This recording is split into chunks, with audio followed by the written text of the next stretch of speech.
So, what exactly are Force Ghosts? Well, once upon a time, before the prequels ever came out, and we just had three movies to go off of where only a couple Jedi die, I just kind of assumed all Jedi turned into Force Ghosts when they died. Fast forward to today, and we know that's hardly the case. In fact, there are only four Force Ghosts known to even exist: Obi-Wan Kenobi, Yoda, Anakin Skywalker, and Qui-Gon Jinn, though Qui-Gon never completed his training and cannot fully manifest like the others can. Now, before I really get into it, I know the old expanded universe, now called Legends, greatly furthered the lore on Force Ghosts, but I will not be referencing any of that material here. Rather, everything I cite will come from 100% canon sources. I don't do this to piss you off if you love the old EU. I loved the old EU. I do it because, like it or not, the new canon may very well go in a totally different direction, and already basically has. Okay, to understand Force Ghosts, you must first understand that the Force is made up of two parts: the living force and the cosmic force. The living force, as you may be able to guess by the name, is generated by all living things. So anything alive is essentially part of the living force. The cosmic force, on the other hand, is the energy left over from all things that have ever lived and have since died. The cosmic force is also what binds and holds the galaxy together, surrounding and penetrating everything, which is something you may remember Yoda talking about in The Empire Strikes Back. To put it simply, when something dies, its energy becomes part of the cosmic force. When something is born, energy comes forth from the cosmic force and becomes part of the living force once more. In other words, it's a never-ending cycle where both parts of the force constantly feed, power, and replenish each other. Now, communication between these two aspects of the force, by a Jedi for example, is possible via, and yes, I'm really about to say this, the midi-chlorians. So for anyone out there who utterly hates the midi-chlorians or thinks they ruin Star Wars, just be aware that all they really do is allow communication to be possible between the two aspects of the force. That's it, nothing more, nothing less. Okay, now usually when someone dies, they lose their consciousness or their individuality and simply become one with the cosmic force, basically meaning there is no traditionally thought of afterlife in the Star Wars universe. Now, all a Force Ghost really is a being that was able to retain that consciousness after dying and joining with the cosmic force. And all we really know about what that existence is like is that it's a non-linear one, meaning there is no concept of the past or the future when you're part of the cosmic force. So how does one go about becoming a Force Ghost?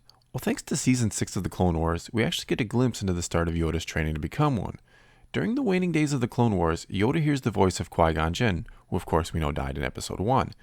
He directs him to go to Dagobah. Once there, Qui-Gon, who cannot fully manifest like we later see Obi-Wan, Yoda, and Anakin do, informs Yoda that his training was not complete and he can only speak to him.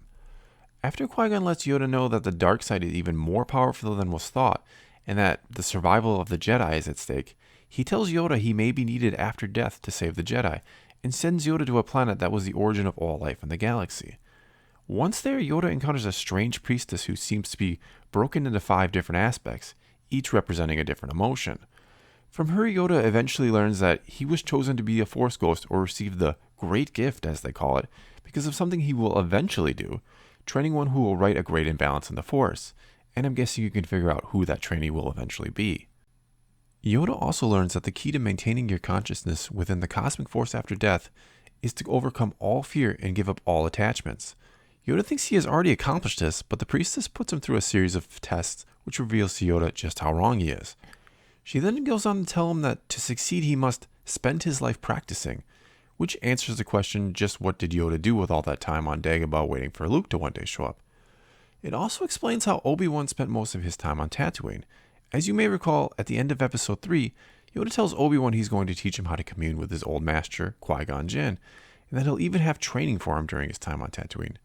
I can only guess that Obi-Wan is also picked to receive the Great Gift because of the part he will play in watching and protecting Luke for all those years.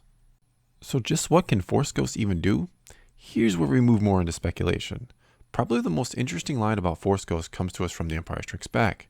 When Luke is training on Dagobah and has his vision of his friends suffering in the clouds and is ready to run off the Bespin to save them, Yoda and Obi-Wan both warn him it's a trap being set by Vader, who just wants him for his abilities.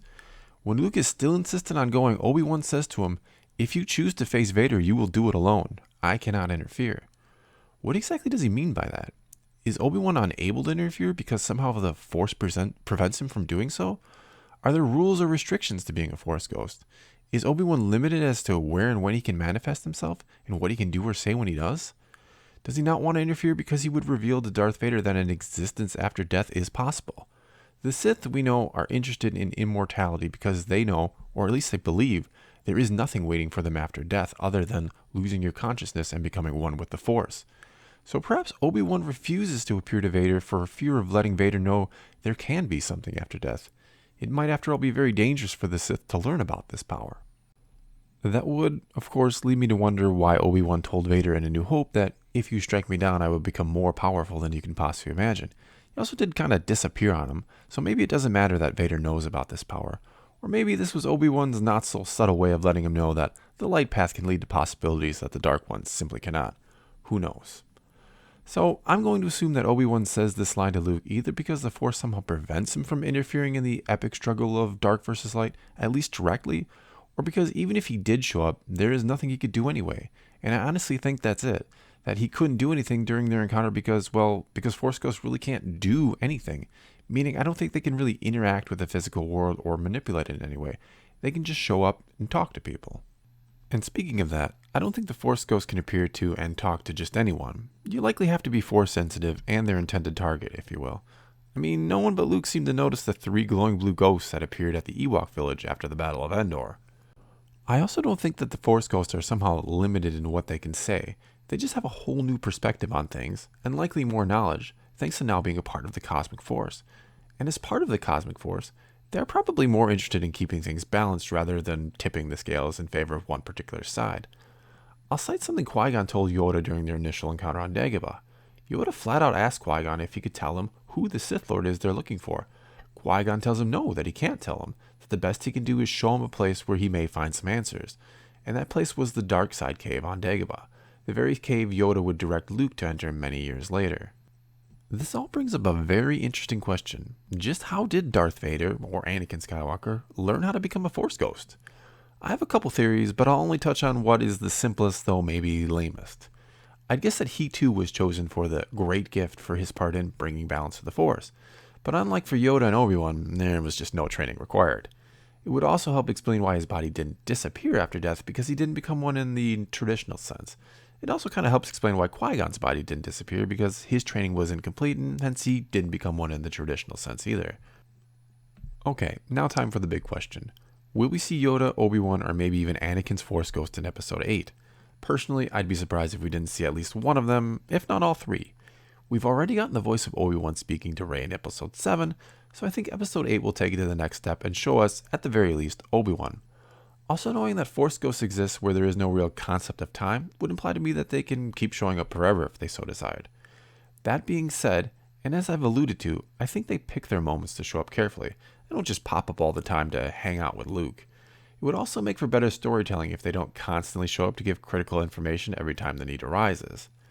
Now, continuing with my guessing, I think Force Ghosts were periodically showing up to Luke when he was rebuilding the Jedi Order to, offer advice for the most part.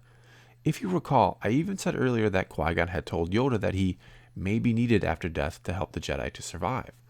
Now, it's curious to note that, as far as we know, Yoda didn't appear to Luke between the time he died on Dagobah and the time he redeemed Vader and defeated the Emperor, so he didn't really help with that after his death.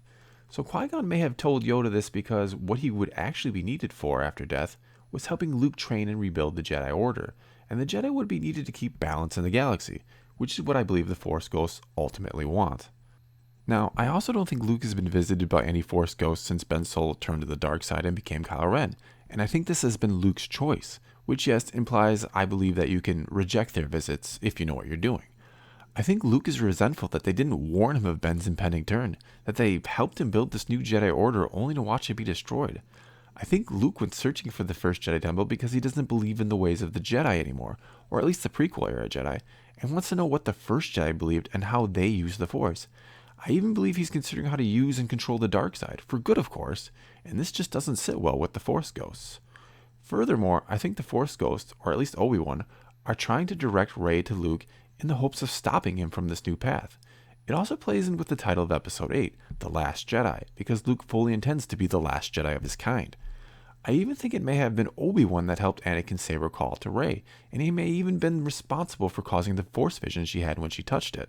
But again, please keep in mind this is just my speculation. I could be dead wrong, or maybe on the right track at the very least. Who knows? Okay, well, that's all I've got for you this time. Let me know in the comments below what you think, and let's talk some Star Wars. Also, please subscribe to my channel or check out some of my other videos. And if you're already a subscriber, then thanks for your continued support. And as always, thanks for watching.